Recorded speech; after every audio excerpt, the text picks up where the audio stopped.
Bonjour à tous, c'est un plaisir de vous retrouver pour le journal. Au sommet de cette édition. Réuni en Conseil des ministres hier, le gouvernement béninois s'est penché sur la vision de développement du pays à l'échelle 2060. Les détails assurent dans ce journal. Selon les dernières données de l'Organisation internationale du travail et l'UNICEF, près de 138 millions d'enfants étaient contraints au travail en 2024. Au Mali, le gouvernement a adopté un projet de loi révisant la charte de la transition, accordant à Assimi Goïta un mandat de 5 ans renouvelable à partir de 2025. Le développement de ces titres et bien d'autres, c'est juste après ceci. À quoi va ressembler le Bénin en 2060? Le gouvernement y réfléchit déjà. Hier, en Conseil des ministres, un projet de loi sur la vision de développement du pays à l'échelle 2060 a été transmis à l'Assemblée nationale. Il est intitulé Bénin 2060 à la FIA, un monde de splendeur. Suivons plus de détails avec le porte-parole du gouvernement. La présente vision est formulée dans une approche participative, scientifique et inclusive après l'évaluation de la première. Elle postule que, citation, « À l'horizon 2060, le Bénin est un pays de paix, de prospérité et de bonne gouvernance, de rayonnement culturel et international pour le bien-être commun. » Fin de citation. Par ailleurs, elle s'inscrit dans une démarche de consolidation des acquis de la vision Bénin à l'AFIA 2025 tout en intégrant les nouveaux défis et enjeux de développement de notre pays pour explorer les futurs possibles et éclairer les décisions de l'État. En effet, l'analyse du système bénin a permis d'identifier les tendances lourdes et les ruptures potentielles qui déterminent notre trajectoire de développement.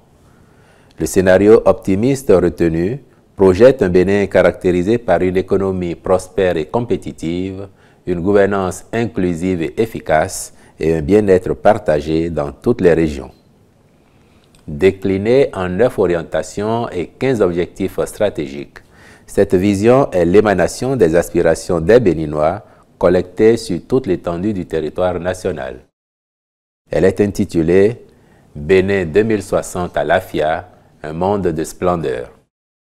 Elle constitue par ailleurs un cadre dynamique capable de s'adapter aux évolutions futures. Toujours au cours du Conseil des ministres, des travaux de fourniture d'eau potable sont en perspective dans plusieurs communes du Mono et de l'Atlantique. Le gouvernement a donc autorisé les avant-projets d'études d'impact environnemental et social. Nous retrouvons à nouveau le porte-parole du gouvernement pour plus de précisions sur les communes concernées. Réalisation des études d'avant-projet détaillées et de l'étude d'impact environnemental et social, du projet d'alimentation en eau potable des villes de Komé, Grand Popo, Houéogbe, Bopa, Bomassé et leurs environs.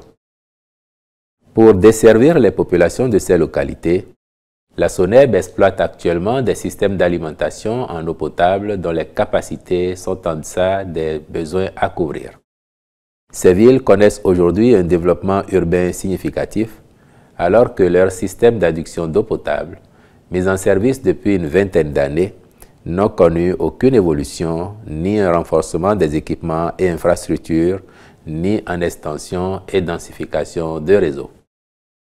La situation est encore plus préoccupante à Bomassé, qui fait partie des 8 villes en attente d'être raccordées au réseau d'alimentation en eau potable de la SONEB.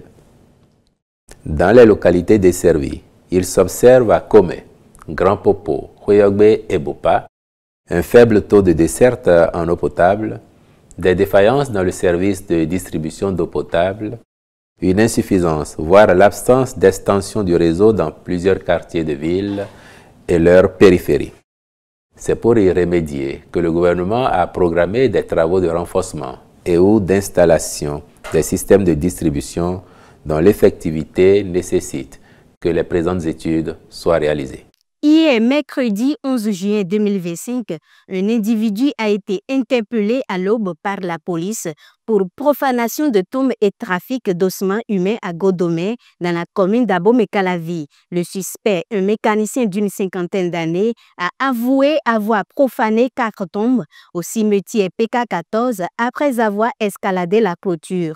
Il est actuellement gardé dans le cadre d'une enquête judiciaire ouverte contre lui, indique la police.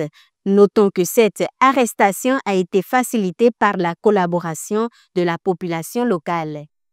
En 2024, près de 138 millions d'enfants étaient contraints au travail, dont 54 millions exposés à des conditions dangereuses, selon un rapport de l'Organisation internationale du travail et de l'UNICEF. L'agriculture demeure le secteur le plus touché, représentant 61% des cas de travail des enfants. Ces données montrent une réduction totale de plus de 20 millions d'enfants depuis 2020. L'objectif d'éliminer cette pratique d'ici 2025 n'a pas été atteint. Les conclusions de notre rapport sont porteuses d'espoir et montrent que des progrès sont possibles, écrit l'UNICEF et l'OIT qui exhortent les gouvernements à agir pour protéger les enfants. Au Mali, réuni en Conseil des ministres ce 11 juillet 2025, le gouvernement a adopté un projet de loi révisant la charte de la transition. Le projet de loi prévoit d'accorder au chef de l'État un mandat de 5 ans renouvelable à partir de 2025, a indiqué le communiqué du Conseil. Le général Goïta s'était pourtant engagé à remettre le pouvoir aux civils au plus tard en mars 2024. Le texte doit désormais être examiné par le Conseil national de transition, l'organe législatif établi par la junte après sa prise de pouvoir. Aux États-Unis, le milliardaire Elon Musk a présenté ses excuses à Donald Trump mercredi. Le patron de Tesla a dit être allé trop loin dans les brouilles qu'il a eus avec le président américain ces derniers jours. Depuis son départ de la Maison-Blanche, où il a occupé la tête d'un département spécial créé par Trump, Elon Musk a porté plusieurs accusations envers ce dernier. En réponse, le président américain avait déclaré qu'il est devenu fou. Ce sera tout pour cette édition du journal. Merci d'avoir été des nôtres. Retrouvez en direct sur notre site internet ac2tv.bj la grande édition du journal tous les jours à 13h, 16h, 20h, 23h, 3h et à 7h du matin.